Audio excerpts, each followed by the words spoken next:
Dímelo, Dani, ¿por qué estamos hoy en el cuadrilátero? Hoy tenemos, Kiko, un tema que estábamos locos por tocar y no habíamos tenido tiempo: boxeo. Hoy nos trepamos en el cuadrilátero en 3, 2, 1.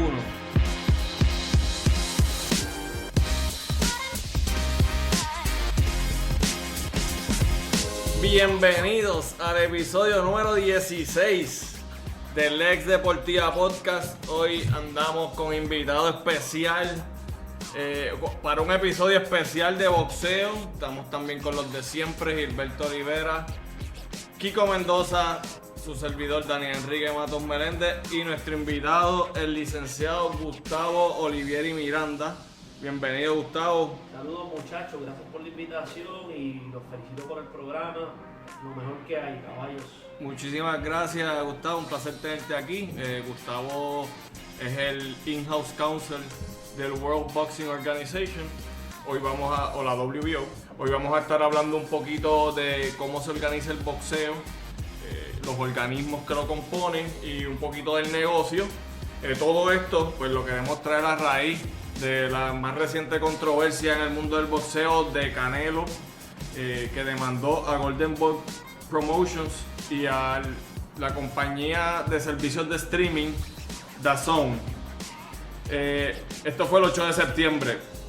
En resumen, ¿por qué demandó? Pues Canelo alega que no lo puso, que bajo su contrato de 365 millones por 5 años y 11 peleas, no lo cumplieron, no lo pusieron en posición favorable para pelear.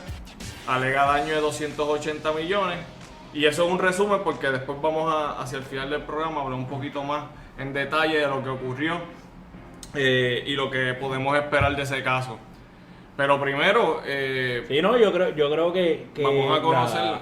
Canelo es la excusa perfecta o el hook que utilizamos para atraer a Gustavo, pero la realidad es que esto era un tema que nos habían pedido mucho, hablar de boxeo.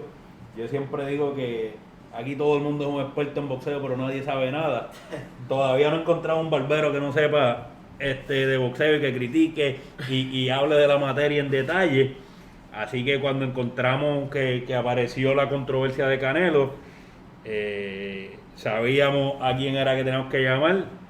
Compañero de muchas luchas y buen amigo, Gustavo Olivieri. Gustavo, como dijo Dani, es el legal counsel, el in-house de la WBO, que es la Organización Mundial de Boxeo, una de lo que yo diría, igual que en contabilidad está el Big Four, pues en el boxeo hay un Big Four.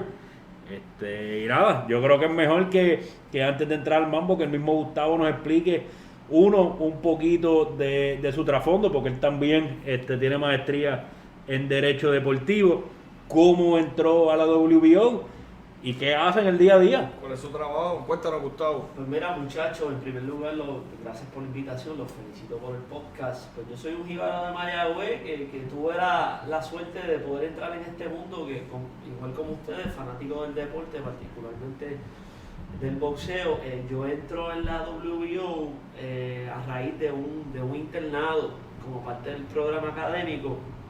Tenía que hacer un internado con una entidad deportiva que el estudiante tenía que hacer su propio networking y tocar las puertas, ¿verdad? Crear su propia oportunidad.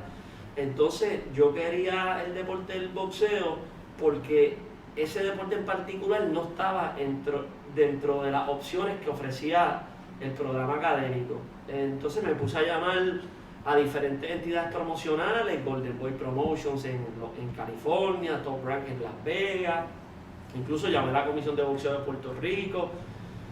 Todas esas opciones pues no rindieron fruto, me decían que no llamara más, que no habían posiciones para internado, que dejara de enviar correo electrónico. Y hubo un día que por internet conseguí la Organización Mundial de Boxeo y llamé. Me dijeron que enviara el resumen, envié el resumen, llamé, seguí enviando emails de follow-up. Y hubo un día random que me dieron una llamada: mira, el presidente te quiere entrevistar de hoy para mañana. Tuve que buscar un barbero ahí a última hora, planchar la manga larga, el traje, afeitarme, etc. Y fui a la entrevista. Sabías planchar por lo menos. Bueno, no, tuve que la ayuda de la vieja para que me ayudara con eso, pero Hay que nada, hacerlo, hay que pasé hacerlo. con ficha. Pasé Sí, con es ficha, que- me dieron la entrevista, mano, y fue una entrevista bien informal. O sea, era prácticamente un trasfondo básico personal, académico, por qué quería entrar en el boxeo, nada. Y entraste entonces a la familia, porque la WBO no es una organización nada más, eso allí es, como sabemos los que pertenecemos poco a poco, es una familia y es un ambiente brutal. Pues mira, mano, yo te diría que el boxeo es como, tú necesitas como un padrino que te abra la puerta, te diga, mira, ven por aquí, te voy a presentar a fulano. En mi caso en particular, yo creo que lo que me brindó la oportunidad fue que cuando me hicieron el approach de cuánto había que pagarme, yo dije, mira, nada, yo lo que quiero es aprender, que se me brindó una oportunidad, me preguntaron cuándo podía comenzar a trabajar, yo dije, mira, yo puedo empezar a trabajar ahora mismo, con lo que sea, ya siendo abogado, ¿verdad? Con alguna práctica en la litigación, etcétera. Y entonces comencé como interno y prácticamente bregando con cajas, contestando el teléfono, bregando con camisas, enviando email. O sea, entonces yo tenía que hacer una serie de horas semanales y yo le metía el triple. Y yo viajaba de Mayagüez a San Juan, de lunes a viernes yo te diría, yo comencé el internado en agosto hasta diciembre. Me metió millas al Pero carro. previo a eso, mano, lo bien particular de la historia es que durante el internado llega el huracán Irma y el huracán María. Y eso interrumpe el internado porque, como ustedes saben, el país se fue shutdown, no hay ningún tipo de comunicación. Y un día yo estoy en Mayagüez, en la oficina de mi hermano mayor, que es abogado, que me dice, mira, ayúdame a sacar el agua, que es en la oficina. Le llega la luz, llega el internet, me meto a Twitter y veo en el Twitter un mensaje que decía de la WO, licenciado Olivieri, llamada a este número. Llamo a ese número de una línea de pared, que tuve que salir de la oficina hasta la urbanización donde vivía en Mayagüez, que tenía línea de phone line, ¿verdad? Y llamo y Paco Valcárcel, el presidente de la OMB, quien me dio la oportunidad, contesta el teléfono y me dice, Olivieri, ¿cómo tú estás? ¿La familia está bien? Sí, todo el mundo bien, bla, bla, bla. ¿Tú tienes pasaporte? Y yo sí tengo pasaporte. Mira, pues vamos a alquilar una oficina en Florida para que las operaciones del organismo puedan seguir continuando por el organismo mundial. Vete para allá, para Orlando, y te alquilamos un Airbnb, un apartamentito, y rompes a trabajar. Te zumba, y yo me zumbo. Como ustedes dicen, me tira el clutch. Entonces, salí de San Juan a Panamá, de Panamá a Orlando, estuve ahí hasta diciembre, y después cuando regresamos de Navidad, el presidente me dijo, mira, yo quiero que trabajes conmigo full time, y esta es la oferta que te hago. Y yo le dije, vamos por encima, y hasta el sol de hoy, mano, aprendiendo día a día. Antes de entrar entonces en el boxeo, que es el tema que nos amerita, él acaba de tocar con lo que nosotros hemos hablado en múltiples ocasiones. Recuerdo que lo hablamos con la secretaria, con Adriana Sánchez, y es el consejo o la pregunta que nos hacen mucho a nosotros de cómo entrar al mundo del deporte. Y las oportunidades, hay un mundo de oportunidades, pero a la misma vez son pocas. Y cuando aparece esa oportunidad, tú tienes que arrancarle la oportunidad a la mano a la persona que te está ofreciendo y dar el máximo. Que incluye, yo creo que en todos nosotros, trabajar de gratis, Claro. meterle las horas largas y estar dispuesto a decir que sí, entendiendo que si uno hace un buen trabajo, eventualmente la gente se va a dar cuenta y te van a dar oportunidades. Y Así de que- hecho, Kiko, como bien menciona, cuando me surge la oportunidad, yo estaba en una relación ya formal conviviendo, había unos planes, yo prácticamente puse eso en un segundo plano cuando surgió la oportunidad, y yo lo visualicé como que la estación de un tren. Llegó el tren, o te monta, o esto, ¿verdad? No hay... no hay- sabemos quién se monta en el tren y quién no. yo me monté en el tren, la relación ¿verdad? Se montó en otro tren. Se montó en otro tren y, mano, y pues... Oiga, y no ahora- me arrepiento, mano. Ha sido una experiencia enriquecedora. Y ahora que estamos montados en el tren, que entendemos, explícanos un poco, porque cuando uno prende el televisor y ve una pelea, uno ve a la superestrella boxeando, ve los nombres grandes de las casas promotoras. Maybe uno reconoce a uno que otro coach en la esquina, Sí. pero tú nos puedes dar para todos los oyentes una estructura o un flowchart de cómo es que verdaderamente opera el boxeo. Claro, el boxeo, contrario a otros deportes profesionales como el NFL, las grandes ligas, el baloncesto profesional, el boxeo profesional no tiene una estructura organizacional, no hay una liga, no hay una industria centralizada que regule el deporte como tal, sino que hay unas figuras principales o protagonistas en el boxeo, que número uno son los boxeadores, obviamente. Los boxeadores están sujetos a una serie de entrenamientos rigurosos, exámenes médicos que determinan si se encuentran físicamente aptos o no para participar. Los boxeadores están sujetos a que se les expida una licencia profesional por la Comisión de Boxeo del estado donde ellos residen. Entonces, otra figura principal es el manejador del boxeador, que es aquel que representa al atleta, al boxeador, a cambio de un porcentaje de la bolsa de lo que recibe el boxeador por su servicio. Sí, vamos a tratar de darle una cara a toda esta gente. Sí. Un ejemplo del boxeador, pues está Tito Trinidad, está Miguel Cotto. Perfecto. Un manejador, ¿quién sería alguien Por que la gente pueda ejemplo, reconocer? podríamos decir que Don King. por ejemplo, Don King es un promotor. Promotor. El promotor es Ya vas colgado. el promotor. No, por eso yo estoy aquí Sí, para aprender. Sí, el promotor, que es una figura principal en la industria del boxeo, es la persona que organiza, promueve y produce el evento del boxeo per se. Consigue la permisología, paga los exámenes médicos de los boxeadores. Él es la persona que hace el acuerdo con la televisión, es la persona que le paga lo que se llama la bolsa, que es la compensación que recibe el boxeador por sus servicios. El boxeador es un contratista independiente. El promotor es la persona dentro de la industria que asume el mayor riesgo, porque es el que invierte en el boxeador en toda la producción, sujeto, ¿verdad?, a rendir un profit, una ganancia. Y es la figura principal de la industria del boxeo, el promotor. Hay otras figuras que es el manejador, el concertador de encuentro, que es la persona que consigue los peleadores. Por ejemplo, lo que se llama el matchmaker, por ejemplo. ¿Cómo funciona eso? ¿Hay alguien que se dedica a ver qué peleas son buenas Es para como, sus boxeadores?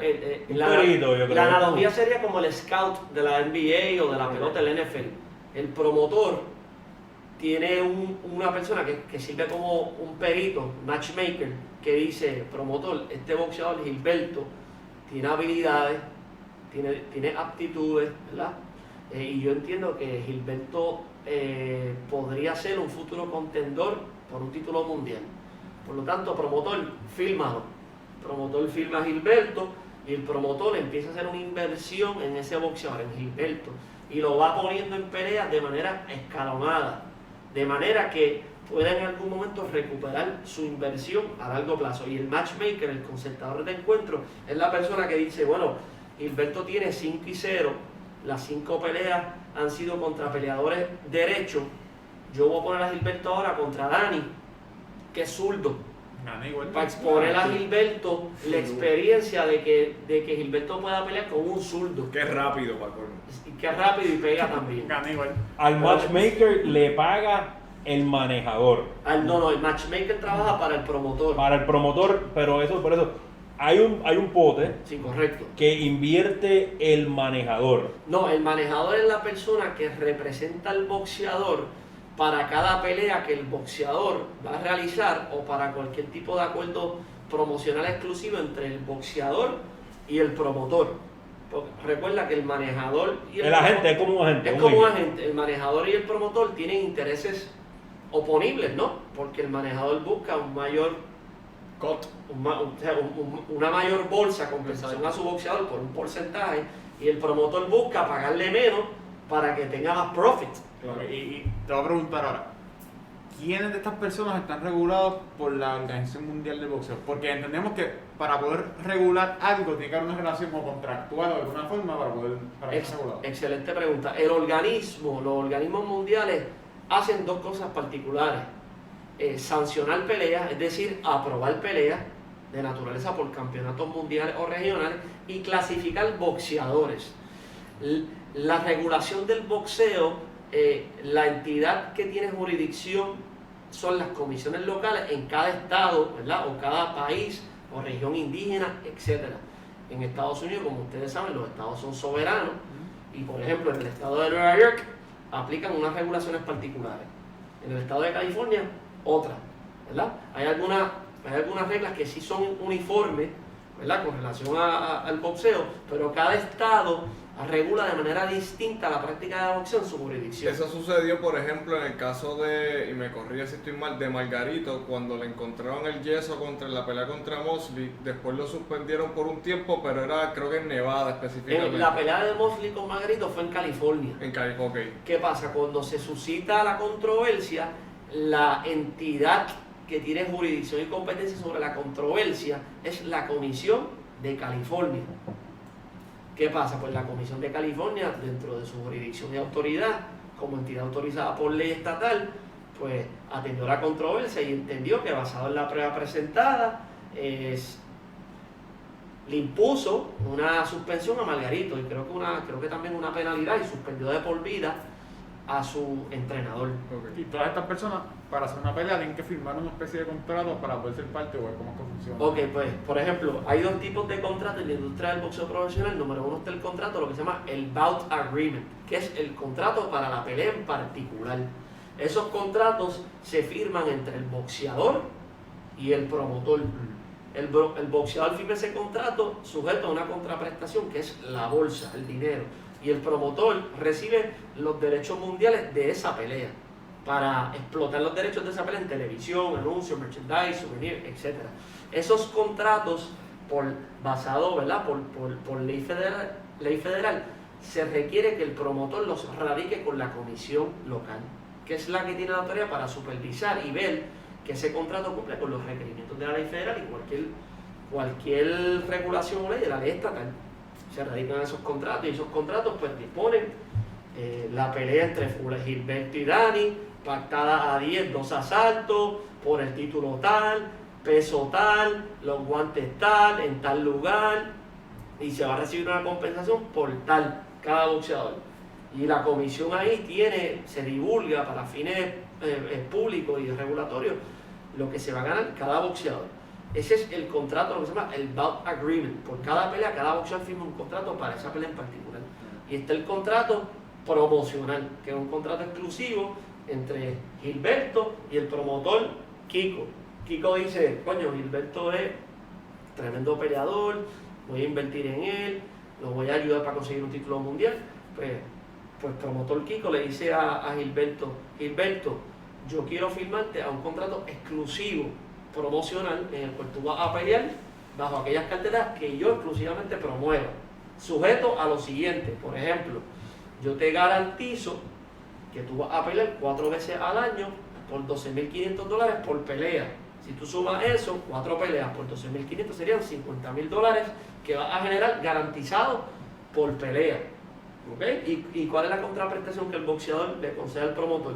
La exclusividad de que Gilberto no va a pelear para otro promotor que no sea Kiko, a menos que Kiko acceda a proveer tu servicio al promotor Dani, o que Kiko y Dani se unan en una copromoción.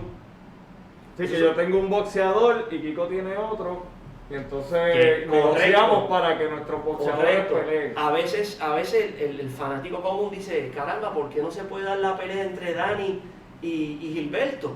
¿Por qué? Porque tienen promotores independientes, ¿verdad? Cada uno, con derechos exclusivos cada uno, y hay unos conflictos de intereses. Por eso es que en las peleas grandes se ven que es Golden Boy Promotions y maybe Mayweather Promotions. Exacto. Algo así que por ejemplo, la pelea de Mayweather y Pacquiao. Ahí tú tenías Mayweather Promotions, TGB Promotions y Top Rank.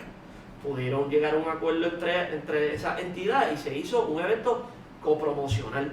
Pero precisamente, y por la interrupción, sí, precisamente por todas esas partes envueltas que se tardó tantos años también en concretar. Sí, porque hay de nuevo, como el boxeo no tiene una estructura ¿verdad? De liga, asociación, centralizada, pues esto es como el Wild Wild West. Hay unos promotores que son los que tienen sus respectivos boxeadores y ellos deciden, por ejemplo, Gilberto tiene a Kiko y a Dani. Y Gilberto dice, caramba, yo puedo poner a Dani con Kiko. La pelea son entre ellos dos, la pelea me va a generar un montón de dinero. Los dos están en su pick, están invictos, pero los pongo a pelear porque son míos, in-house. El gana la casa, como el casino, gana la casa. Pero mientras por el otro lado, por ejemplo, si fuese Dani y Gustavo, ¿verdad? Que están representados por Kiko y Gilberto, y Kiko y Gilberto tienen buena relación y dicen, mira, caramba, esta es la pelea que debemos de hacer. Pues Kiko y Gilberto dicen, mira, vamos a llegar a un acuerdo y ponemos nuestros respectivos boxeadores en contra y hacemos una copromoción, a menos que Gilberto diga, pues mira, no vamos a hacer copromoción, yo te voy a proveer los servicios de mi peleador a cambio de un fee. Es lo que se conoce como un Provision of Service Agreement, un acuerdo donde yo te proveo los servicios de mi peleador. Y en ese caso, ese que cede los acuerdos o los provee, no recibiría el cut de la pelea, solo ese fee que tenga. Depende del negocio. Okay. Puede recibir un fee y de ese fee, el promotor que recibe el fee le paga la bolsa, más coge lo de él. Y no se expone tanto a los costos, los riesgos del evento, etc. Esos son prácticamente los tipos de acuerdos que hay por pelea, contratos promocionales exclusivos, provisión de servicios, etc. Y entonces, hablando un poquito, ¿verdad? Como mencionó Kiko ahorita, hay 4 organizaciones grandes. Sí. En ese sentido, pues me imagino que tienen obviamente distintos orígenes y distintas maneras de funcionar. Claro. Tú perteneces a la WBO, Sí. Que es el World Boxing Organization. Háblame un poquito, no sé si empezar por ahí o empezar cronológicamente, y tú me dirás Sí. por cómo se han ido desarrollando y por qué existen tantas organizaciones. Muy bien. Los organismos surgen y su función principal es aprobar las peleas por campeonatos mundiales y clasificar los boxeadores que aspiran a disputar por esos títulos mundiales. Esas son las dos funciones que hacen los organismos. Los organismos mundiales, el primero que surge es lo que se conoce como la Asociación Mundial de Boxeo, en inglés la WBA, es un organismo, es la madre de los organismos, es el primer organismo, el boxeo profesional. Los organismos tienen el cinturón, un color distintivo, en ese caso es el cinturón negro, cuando usted lo ve en televisión es el cinturón negro.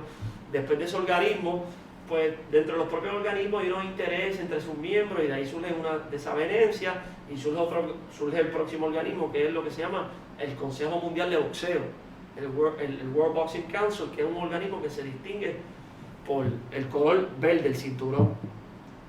El otro organismo posterior al WBC, el Consejo Mundial de Boxeo, es la Federación Internacional de Boxeo, que esa, ¿verdad?, surge y el color distintivo de su cinturón es el rojo. Y el último organismo es la Organización Mundial de Boxeo, la WBO, que su color distintivo del cinturón es el vino. Sabes que voy a estar pendiente de esos colores en la próxima pelea que Seguro, vea, seguro, a ver qué seguro. campeonato está disputando. Y cada organismo tiene una sede. Por ejemplo, la AMB surge de Venezuela, hoy día está radicada en Panamá. El Consejo Mundial radica en México. La Federación Internacional de Boxeo radica en New Jersey, en Estados Unidos, y la Organización Mundial de Boxeo orgullosamente radica aquí en Puerto Rico, es su home base, como decimos. Y cada organismo tiene sus particularidades, sus respectivos reglamentos. Es importante destacar que son sin fines de lucro, es decir, que los ingresos que genera se utilizan para causas sociales, ayudar a los boxeadores, invertir en la investigación para mejorar la seguridad y salud de los boxeadores, En el desarrollo del deporte. entre el desarrollo del deporte, el amateur, entre otras cosas. Oye, tú hablaste ahorita de cómo los promotores, distintas casas promotoras tienen que llegar a acuerdos para que sus boxeadores peleen. ¿Qué sucede cuando son de organizaciones distintas? No sé si, me imagino que harán boxeadores, sabemos que hay boxeadores que pelean por distintos títulos de las distintas organizaciones hasta unificarlo incluso. ¿Cómo se desarrolla esa dinámica de las peleas? ¿Cómo Ok. es la negociación? Vamos a explicar en la rueda bichuela cómo funciona la relación entre el promotor y el organismo. El promotor, para fines de recuperar o generar una mayor inversión en el boxeador que invierte, el promotor necesita que su boxeador, mientras mayor exposición, ¿verdad? Y mayor oportunidad de mayores ingresos para su negocio y el boxeador. Pues hay promotores que tienen ciertas relaciones con los organismos. Por ejemplo, Don King puede tener una mejor relación con la AMB y Bob Arum puede tener una mejor relación con el CMB, por decir un ejemplo. Y dependiendo de la estrategia promocional del boxeador, por ejemplo, podemos tener un boxeador que es mexicano y el organismo que radica en México es el CMB. Pues desde el punto de vista promocional, pues el promotor dice, yo voy a coger mi campeón que es mexicano y voy a cabildear para tratar de que él tenga una futura oportunidad en el Consejo Mundial de Boxeo, que es de México, boxeador mexicano, de México, hay como un arraigo ahí, ¿no? Entonces, ¿qué hacen los organismos? El promotor con el organismo. El promotor dice, Dani, tú eres mi boxeador, Kiko, que trabaja con el organismo, el promotor contacta al organismo y dice, organismo, yo tengo este boxeador que se llama Dani, tiene un récord de 23-0, Caballo. 20 knockouts, el tipo pega como una mula, es guapo, quiere pelear. Muchacho, va a poder salir por esa puerta Yo ahorita. quiero que me lo considere en las clasificaciones mundiales. El organismo evalúa el récord, toma en consideración, examina las reglas aplicables y lo clasifica en los primeros 15. Lo ponen número 13. ¿Y qué pasa? El organismo coge y le dice al promotor, ¿tú quieres que Dani siga subiendo para aspirar a un título mundial? Pues que siga peleando, se mantenga activo, que pelee con un boxeador clasificado, Dani gana, de 13 suba a 11, después el que está a 9 y 10 pierden, se eliminan, Dani por default sube a 9, posteriormente viene el organismo y dice, el título está vacante, el campeón renunció al título porque subió de división, vamos a hacer un torneo eliminatorio, suben a Dani a la posición 4, ponen a Dani 1 con el 4, 2 con el 3, se eliminan, Dani gana, pelea con el 2 y por el título vacante y le dan la oportunidad a Dani gana y se hace campeón. Más o menos es como un juego de ajedrez, pero basado en las reglas, en las capacidades, habilidades y el récord de los boxeadores. Y con todo eso también está acá en la casa promotora el matchmaker que hablaste ahorita, Sí. moviendo ahí los muñequitos para que el boxeador pues tenga peleas pues, más favorables, Sí, supongo. el mejor ejemplo es el siguiente, el matchmaker le dice al promotor, mira, Dani pega, boxea, pero no tiene corazón. No le podemos echar a Kiko, que Kiko es para adelante, Kiko es sangre mexicana y Kiko va Falacias. para adelante. Y esa pelea yo prefiero ponerlo con Dani, que es un tipo que es limitado, no se mueve mucho, no tiene defensa. Con Gilberto, Sí, perdóname. más malito. Fíjate. Entonces el matchmaker hace la recomendación y el promotor últimamente tiene ¿verdad? Determina si los pone a pelear, pero de nuevo el organismo evalúa los récords de los peleadores y determina si tienen los méritos para pelear por un título regional o un título mundial. Ya hacen los rankings. Sí, los rankings. Mira, ¿Cada cuánto tiempo que se publican los...? traje los rankings. Los rankings son básicamente las clasificaciones. En el caso de la OMB se clasifican 15 peleadores por división, son 17 divisiones, desde la 105, 105, 108, 112, 115, 118, 22, 26, 35, 40, 47, 54, 60, 68, 75, 200 y peso heavyweight que es sobre 200 libras. Son 17 divisiones. Esos rankings se publican de manera mensual. Se tienen que publicar, ¿verdad? Según lo requiere la ley de Muhammad Ali, una ley promulgada en el año 2000, ley federal. En esas clasificaciones, lo que el organismo hace es que recibe un sinnúmero de solicitudes de diversos promotores alrededor del mundo. De Dani, de Kiko, de Gilberto, de Eric, que le enviamos un saludo, de Sasso también, un saludo también, un sinnúmero de promotores. Esos promotores lo que hacen es prácticamente legislar, cabildear por su peleador. WBO, tengo aquí a Dani. Dani tiene 20-0, ya peleó por un título regional, está clasificado número 10. Yo entiendo que debe estar clasificado en los primeros 5, por estas razones, 1, 2, 3, 4. ¿Verdad? Ese argumento por el promotor, el comité de ranking lo evalúa y decide, mira, para el próximo mes clasificamos a Dani de la posición 10, su última pelea ganó por nocaut, pues entonces mira, se dieron esto, hubo un movimiento, sale uno, entra otro, aquel perdió, aquel ganó por empate y se da eso. En la rueda de habichuela las clasificaciones son básicamente, número 1, son subjetivas por su naturaleza, ¿verdad? A ti te puede gustar un boxeador que es agresivo, a Kiko le puede gustar uno que es defensivo, el que gana por nocaut, pues ciertamente se toma en consideración eso sobre el que gana por decisión, y las clasificaciones son, pues mira, si Gilberto está clasificado, número 10, y Gilberto pelea con Dani que no está clasificado, tú le ganas a Gilberto, pues las reglas disponen que Gilberto debe bajar una posición y tú debes de entrar en alguna de esos primeros 15, por ejemplo en la WBO. Fíjate, que a mí algo que me impresiona, pues yo no brego con los rankings whatsoever, el que brega, el experto en esto es Sasso. Sí. So, uno pues, uno sabe como el proceso de legislar, etcétera, pero uno entendía que era en base uno se deja llevar por el historial del boxeador, lo que estaba pasando en ese momento, pero cuando estuvimos en la convención de la WBO, que fue en Tokio, la parte más importante, yo creo, para la gente que estaba allí, era la parte de legislar. Entonces, vamos a la 115. Y estaban los promotores, no, que yo tengo a fulano de tal y yo necesito que esté en los primeros 10 para poder coger esta pelea.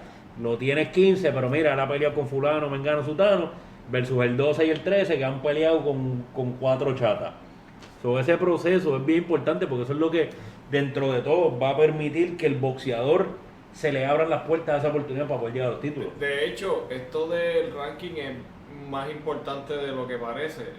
Hay un caso y claro, hay Gustavo me claro, expandiera sobre el derecho adquirido que los boxeadores tienen cuando en el ranking. Háblanos de eso. Prácticamente cuando un boxeador es clasificado adquiere un derecho de propiedad. Es decir, que una vez el boxeador se clasifica, ¿verdad? Le albergan unos derechos. Es decir, basado en la ley federal, si tú estás clasificado, Dani, número 5, y vamos a suponer, ahora en la pandemia, vamos a utilizar el ejemplo de la pandemia, pues basado en la pandemia hay muchos boxeadores que han estado en activo, pues vamos a suponer que viene el organismo y saca a Dani y pone a Gilberto, entonces el organismo por ley federal tiene que dar una explicación por escrito y decir, para el ranking del mes de octubre, Dani no peleaba desde diciembre. Han pasado un sinnúmero de meses, su última pelea fue un empate, no lució muy bien. Pues a Dani yo lo voy a sacar basado en esto. Ha estado inactivo. Sí, como tiene que haber como una justa causa. Una justa causa, pero ¿qué pasa? Que basado en la pandemia, pues hay una justa causa extraordinaria que está inactivo. Una cosa es estar inactivo por una justa causa, otra cosa es que perdiste. Pues el organismo pues baja, sube, te saca. Si tú estás, por ejemplo, más de 6 meses sin pelear, pues el organismo dice, mira, pues o te bajo o te saco. Se examina caso a caso. Sí, no puede ser tan arbitrario como... No, siempre hay su subjetividad por la naturaleza de los rankings, claro. Pero la ley federal requiere, según dispone la Asociación de Comisión de Boxeo Profesional de los Estados Unidos, por sus siglas ABC, que los rankings, los criterios sean dentro de las circunstancias posibles, objetivos, consistentes y por escrito, establezcan unos criterios, pero básicamente la teoría es ganar, perder, habilidad, nivel de oposición y actividad. Mientras más peleas tú ganas contra una oposición respetable, tus habilidades sean positivas y te mantengas activo, tus posibilidades de subir los rankings son mayores.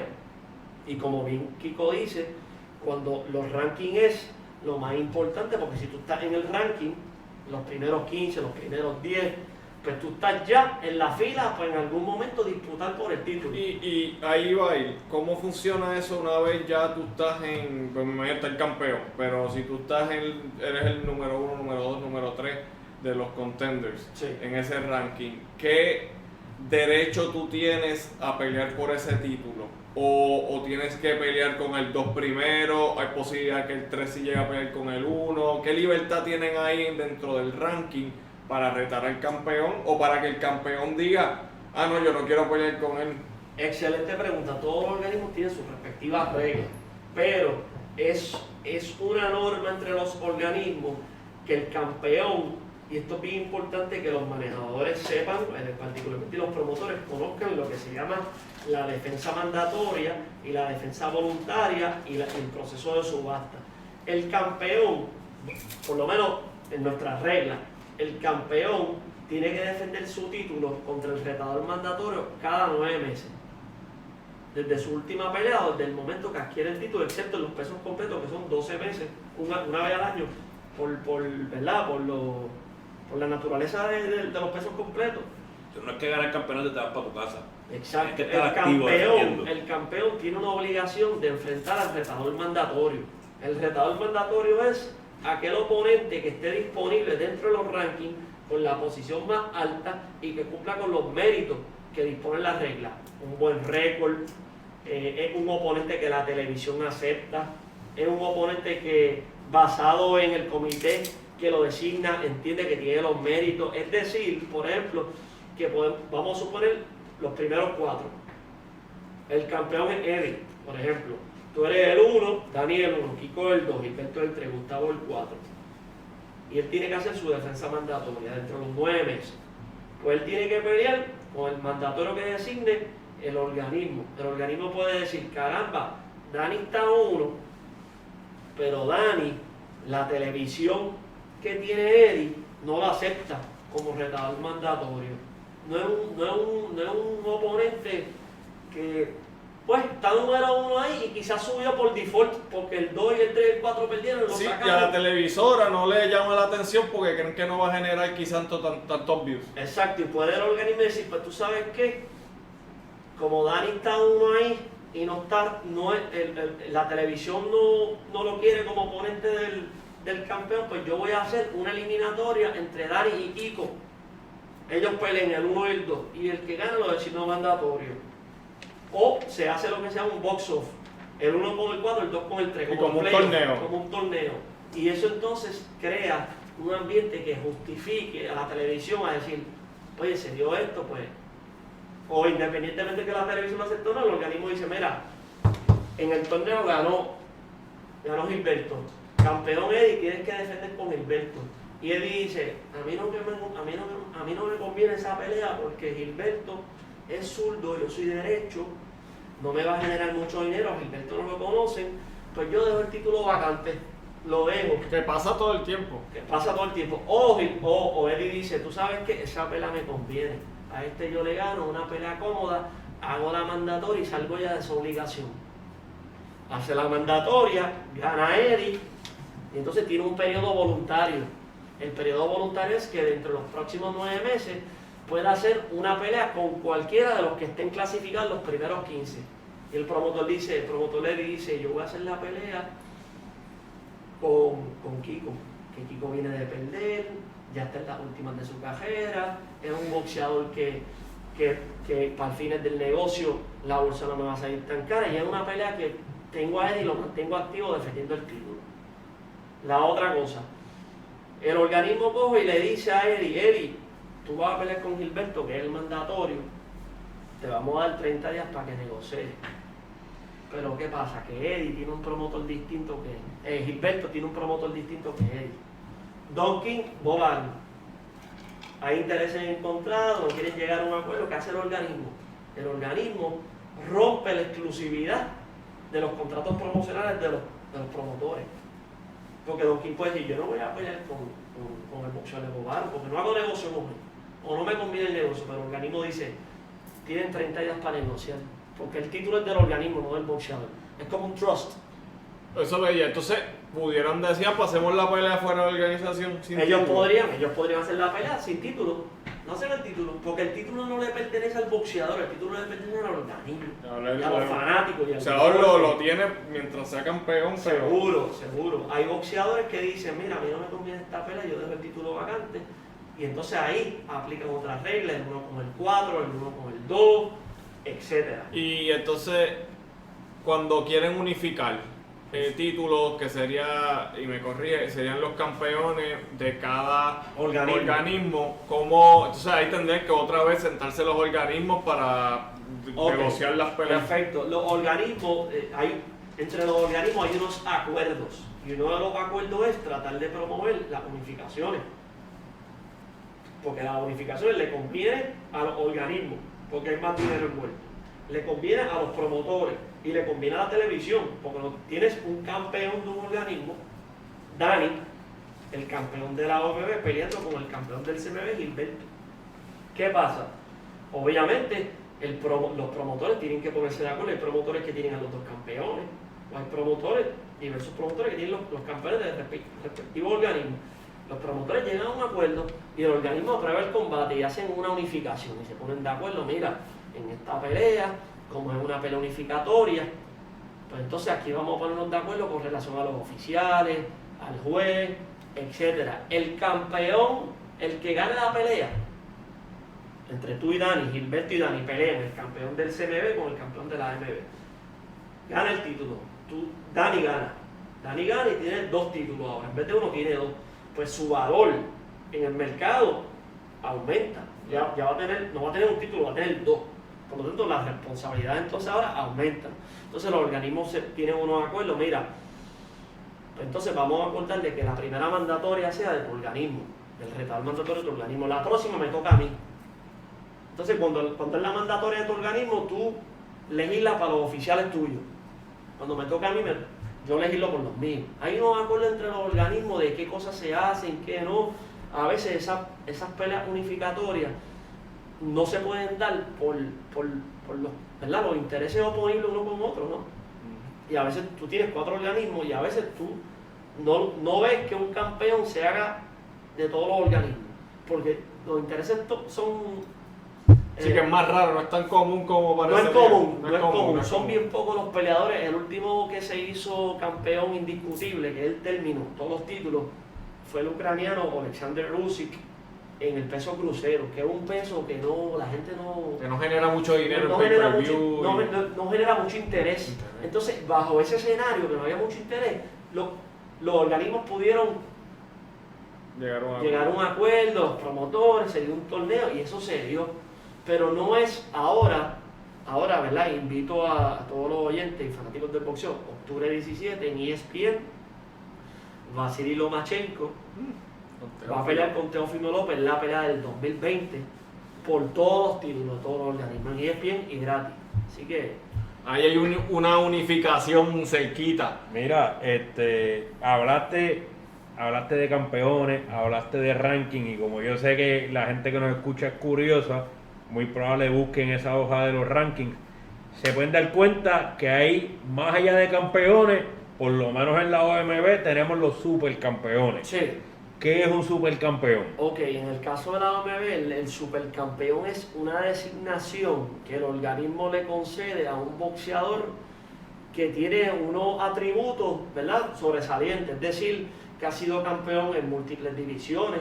Por ejemplo, Iván Calderón, 105, 108, tantas defensas, invicto, pedigrí amateur, etc. Pero el organismo dice, mira, vamos a suponer en el caso de Gilberto. Gilberto se hace campeón en la 154, 160 y 168 de la OMB. Después Gilberto unifica el campeonato de la 168 con el campeón de la 68 del otro organismo, que es Dani. Ya es campeón unificado, campeón en 3 divisiones, invicto, todas las peleas son por nocaut. Es un tipo que la televisión es loca con él, genera dinero, trae a los fanáticos. El organismo dice, mira, a nosotros nos conviene designarlo supercampeón y le damos una serie de privilegios.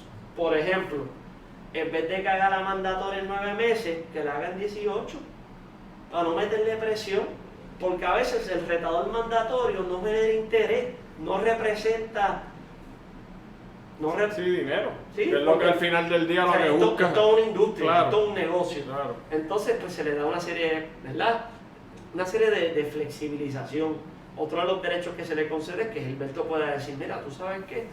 Yo soy campeón de 168 libras, supermedio, pero yo creo que peleé con Kiko, caramba, y Kiko un 168, pero pega con un peso crucero. Yo creo que este peso es muy fuerte para mí, yo voy a bajar. Por lo tanto, voy a dejar el título vacante, pero quiero pelear en la 70 con Dani por el título. Pues en vez de Gilberto volver a subir en los rankings como es supercampeón, te damos el derecho a que sea el retador mandatorio de una división inferior o superior. Eso lo hizo Amanda Serrano. Ok. Amanda Serrano sube y baja de divisiones. Y como le hicimos supercampeón, Amanda decía, ¿tú sabes qué? Yo soy la campeona de las 26, ahora quiero pelear por el título en las 30. Pues yo soy la retadora mandatoria porque soy supercampeona. Ok. Una serie de privilegios y derechos. Y ahí todas las organizaciones tienen boxeo femenino, ahora que hablas de Amanda Serrano. Pues ha habido un aumento en el interés en el boxeo femenino y todos los organismos sancionan, aprueban peleas por títulos femeninos, ya sea la OMB, el CMB, la FIP o la AMB. Entonces, otro que te quería preguntar, hablaste ahorita de la ley federal, está el Muhammad Ali Act, Sí. lo mencionaste también Sí. anterior a eso. Para el que no conoce un poquito, en Arroyo Habichuela, habla un poquito de esa legislación federal. Perfecto, como el boxeo, como habíamos mencionado al inicio del conversatorio, como el boxeo no tiene una estructura, ¿verdad?, organizacional que regule el deporte de manera uniforme, el Congreso Federal aprobó, la primera ley que se aprobó es lo que se llama el Professional Boxing Safety Act en el 96, que lo que buscaba era mejorar y extender los estándares de salud y seguridad por el bienestar de los boxeadores y asistir a las comisiones locales, que son las entidades autorizadas por ley estatal para regular la práctica del boxeo, a una mejor oversight, una mejor supervisión sobre la práctica del deporte. Posteriormente, en el 2000 se aprueba lo que se llama la ley, la reforma de Muhammad Ali Boxing Reform Act, donde esa ley a su vez enmienda la ley del Professional Boxing Safety Act, hace una serie de enmiendas, pero la ley de Muhammad Ali particularmente buscaba proteger los derechos y los intereses de los boxeadores, mejorar la supervisión y prohibir unas prácticas anticompetitivas, ilegales, opresivas y antiéticas de una serie de figuras en el deporte, tanto como algunos promotores u organismos. Y establecía también lo que se llama el firewall entre manejador, advisor, representante y el promotor. Es decir, que un manejador cuyo interés es general un mayor ingreso a su boxeador no puede tener un interés económico, ya sea directo o indirecto, con la promoción de un boxeador. Si es manejador, es manejador. Por el otro lado, el promotor no puede tener un interés económico, ya sea directo o indirecto, en el manejo de un boxeador. Son intereses, ¿verdad?, opuestos. Al igual que el manejador no podía ser empleado del promotor, porque hay un evidente conflicto de interés. Esos fueron los aspectos más importantes de Yo la ley entiendo federal. que algo que no necesariamente tocamos, porque no tenemos todo el tiempo del mundo, pero es que el boxeo no necesariamente viene con el trasfondo más limpio y de más transparencia como deporte profesional. Claro. Si uno ve la historia desde principios de siglo y más o menos para la época que había un Al-Capone, después cuando estaba Ali con las personas que él peleaba, cuando se hizo campeón con un Sonny Liston, esa gente lo corría la mafia dentro de todo, y poco a poco el deporte ha podido limpiarse y convertirse en un deporte no que se hace tras bastidores, que hay organismos como es la WBO, como son las otras, y que tienen el apoyo de las comisiones, porque el deporte, aunque sí depende, y esta es mi opinión, los organismos son indispensables, pero también hace falta que esa transparencia y ese compromiso por resaltar el deporte esté en cada una de las comisiones, que no necesariamente en todo momento ha estado, poco a poco es que se ha ido desarrollando eso. Correcto, sí. De hecho, la ley federal requiere que los organismos divulguen sus reglas, ¿verdad? Los estatutos, su constitución, el nombre de sus miembros que votan en las clasificaciones, los fees que cobran por aprobar las peleas. Hay que cumplir con una serie de requerimientos cuando un boxeador solicita impugnar su clasificación, contestarle a una serie de días, publicar los rankings. Hay que notificar al Federal Trade Commission todos los años.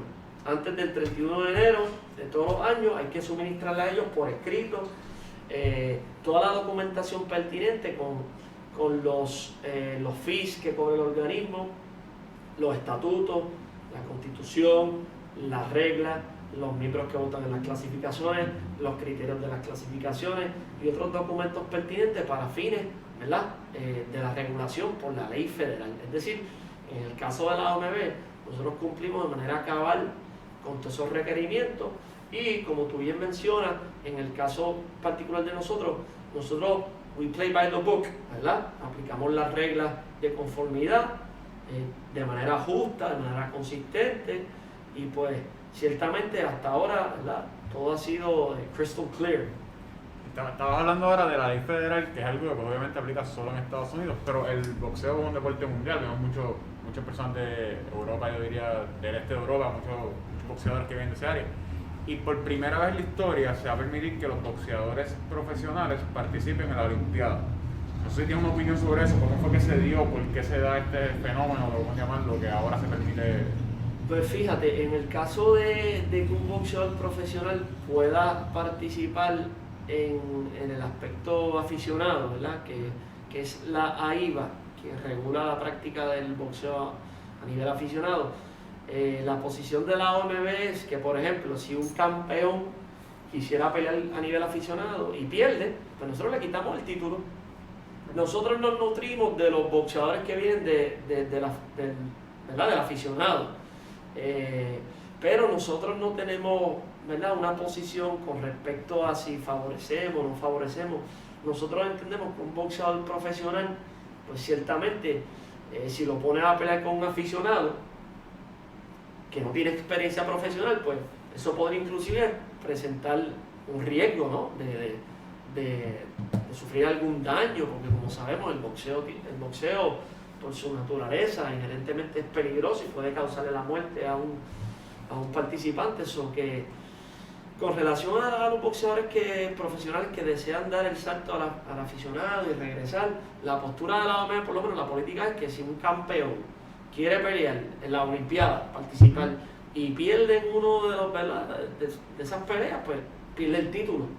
O sea, nosotros por lo menos el organismo trabaja con el boxeo profesional en Estados Unidos a nivel mundial, pero no tenemos ningún tipo de vínculo con los aficionados. Sí, de los ingresos que se derivan de la aprobación de las peleas por título mundial, eliminatorias regionales, el organismo sí ayuda a la afición, ¿verdad?, el boxeo aficionado, y promulga, ¿verdad?, que los boxeadores pues se les provean recursos, etcétera, pero hasta ahí. Yo creo que para cerrar un poquito debes hablarnos un poco del caso más reciente, el caso de Canelo, que Dani trató de explicarlo bastante bien al principio. Yo lo resumí, ¿verdad?, bien poquito, pero si puedes quizá expandir en cuanto a los facts, a los hechos del caso y que básicamente para que la gente entienda, porque vamos a ver ahora cuando Gustavo explique la relación contractual que hay entre las partes envueltas y cómo esto pues puede chocar y que no está y que puede ser un problema, ¿verdad?, hacia el futuro. Así que nada, Gustavo, explícanos. Pues miren, como ustedes saben, Saulo del Canelo Álvarez, el boxeador, lo que decimos el money maker de la industria del boxeo, por lo menos en América. El Canelo, pues recientemente radicó una causa de acción civil, una demanda, ¿verdad? Demandó a su empresa promotora, que es Golden Boy, y a su vez demandó al streaming network conocido como DAZN, que es la entidad que tiene los derechos exclusivos de transmitir las peleas del Canelo, ¿verdad? En esencia son 10 causas de acción, incumplimiento de contrato, cumplimiento de los acuerdos de buena fe y negociación, interferencia intencional contractual, interferencia negligente contractual, interferencia intencional y negligente en relaciones prospectivas económicas, fraude, ocultar incumplimiento del deber fiduciario y solicita una sentencia declaratoria. En fin, y solicita por lo menos $200 millones en daño. Casi nada. Sí, casi nada. Entonces, es bien importante lo siguiente, aquí hay dos contratos. Está el contrato de Golden Boy y DAZN. Golden Boy suscribió un contrato con DAZN, que es el streaming network, la aplicación, ¿verdad?, en los dispositivos electrónicos. Llegaron a un acuerdo por lo que se llaman los license fee rights, donde DAZN le paga a Golden Boy 40 millones por pelea, por 10 peleas del Canelo entre los periodos del 2019 al 2023. Según las alegaciones, la mayoría de ese license fee rights son para el Canelo. Según las alegaciones, 35 millones por pelea. En adición a ese license fee rights de DAZN, pagarle a Golden Boy para que sea el promotor de las peleas del Canelo, también Golden Boy recibe un license fee rights por cartelera. Es decir, que DAZN también paga un fee para que Golden Boy promoviera hasta 10 carteleras al año sin incluir al Canelo. Es importante destacar aquí que en esta controversia Canelo no es una parte en el contrato entre Golden Boy y DAZN. ¿Ok? El otro contrato es entre Golden Boy y Canelo. O sea, en Arroyo Habichuela, Golden Boy tiene un contrato con DAZN, que es la plataforma digital deportiva, y Golden Boy a su vez tiene un contrato con el Canelo. Son dos contratos. ¿Ok? En el contrato de Golden Boy y Canelo, Golden Boy se compromete en promover a Canelo por un total de 11 peleas. Y Golden Boy le garantiza al Canelo el pago total de 365 millones por 11 peleas, y serían 35 millones por pelea. Lo curioso de esta demanda es que alega que Oscar de la Hoya, que es el presidente de Golden Boy Promotions, que es la entidad que promociona el Canelo, dice una de las alegaciones que de la Hoya asume en su carácter personal la responsabilidad del pago al Canelo. Tenemos eso. En ese contrato también entre Golden Boy y Canelo se acuerda la división de los ingresos que se derivan del gate, de la taquilla. Por ejemplo, llegaron a un acuerdo, pues mira, 60-40, 50-40 de esos ingresos. También en ese contrato entre Golden Boy y Canelo, las partes llegaron a un acuerdo de que se van a poner de acuerdo, valga la redundancia, entre los oponentes que van a seleccionar. Es decir, que tú eres Canelo, Dani, yo soy Oscar de la Hoya Golden Boy, y entre tú y yo proponemos oponentes. Mira, Dani, tengo a Kiko y tengo a Gilberto. Pues chico, pues mira, yo no quiero pelear con Kiko, pero con Gilberto. Y llegamos a un acuerdo mutuo en la selección del oponente. Y eso es contractual. Y eso es contrato entre Golden Boy y Canelo. ¿Qué pasa? En el contrato entre Canelo y Golden Boy hay una cláusula en particular, según dispone la alegación en la demanda, porque no hemos visto los contratos. Que eso es lo que hemos visto hasta ahora. Seguro. Exacto. Que si Canelo iba a pelear con Triple G, que es Gennady Golovkin, se iba a hacer un negocio distinto por una cantidad distinta. Eso dice la alegación. Entonces, ¿qué pasa? Para primavera del 2019, DAZN, según la demanda, el Canelo viene en conocimiento de que DAZN está un poco frustrado por la calidad de oponentes que ha enfrentado Canelo desde que firmó el contrato. Entonces Canelo firma el contrato y se enfrenta a Rocky Fielding, que nadie lo conocía. Después pelea con Danny Jacobs, que es un boxeador élite, ¿verdad? Que la gente en la industria del boxeo lo conocía, pero quizás más allá de la industria. Sí, el fanático ocasional quizás no sabe quién. Correcto. Y después de Danny Jacobs, Canelo pelea con Sergey Kovalev, que la industria del boxeo lo conocía, pero quizás uno que otro fanático casual sabía quién era, pero... Tenía un poquito más nombre. Claro. ¿Qué pasa? Canelo se da cuenta de que hay un problema con DAZN, que no está muy contento. Perdón, según dispone la demanda, las alegaciones. Claro. Y Canelo entiende que Golden Boy hizo una representación o una promesa incorrecta a DAZN en el contrato que Golden Boy sostuvo con DAZN. Es decir, que según las alegaciones, Golden Boy le dice a DAZN, tranquilo, que yo te garantizo que Canelo va a pelear con Triple G. Esa es la pelea que todo el mundo quiere ver porque Dazón también firmó Triple G. Que es lo que hablamos ahorita de cómo las televisoras influencian en quién llega a las peleas. Correcto. ¿Qué pasa? Canelo desconocía que el acuerdo entre Golden Boy y Dazón le permitía a Dazón rechazar o aprobar al oponente, según las alegaciones. O sea que alegadamente ese contrato, que Canelo no tiene conocimiento de ese contrato, Correcto. le daba una autoridad implícita a DAZN Correcto. para que en teoría aprobara esas peleas que en el lado de Canelo él tenía solo esa decisión con Oscar de la Hoya, pero Oscar de la Hoya tenía otro acuerdo para que esa decisión también pasara por DAZN. En Arrega Bichuela, correcto. Según las alegaciones, Según lo que ¿verdad? alega, Porque no hemos correcto. visto los contratos. Y Canelo también alega que hay unas cláusulas inconsistentes entre el contrato de Dazón y Golden Boy y el contrato de Golden Boy con el Canelo. ¿Qué pasa? Llega el COVID, ¿verdad? No hay fanáticos. Si no hay fanáticos, no hay taquilla. De la taquilla hay un ingreso que genera el Canelo y Golden Boy. Dazón, según las alegaciones, le pregunta a Golden Boy al Canelo, ¿ustedes podrían aceptar menos de lo que habíamos acordado del license fee de 40 millones por pelea o una compensación alterna? Golden Boy dice, y Canelo, nosotros entendemos que no hay fanáticos, vuelvo y repito, Dani, Gilberto y Kiko, esto es lo que dice la alegación, nosotros entendemos que no hay fanáticos, pues vamos para adelante. Golden Boy empieza a presentarle a Dazón oponentes, mira, tengo a este y tengo a este, y quisiera hacer la pelea en un skyscraper, o quiero hacer la pelea en tal sitio. Dazón rechaza a los oponentes. ¿Y qué pasa? Dazón dice, mira, ¿tú sabes qué? Yo no voy a pagar el license fee que acordé debido a que tú estás incumpliendo el contrato porque tú no peleaste con Triple G. Y Golden Boy me dijo que tú ibas a pelear con Triple G. Y Golden Boy no ha trazado el plan que nosotros acordamos en nuestro contrato. ¿Qué pasa? Las partes empiezan unas conversaciones para adelante y para atrás y Dazón dice, mira, ¿tú sabes qué? Vamos a resolver esto y yo te ofrezco la siguiente propuesta.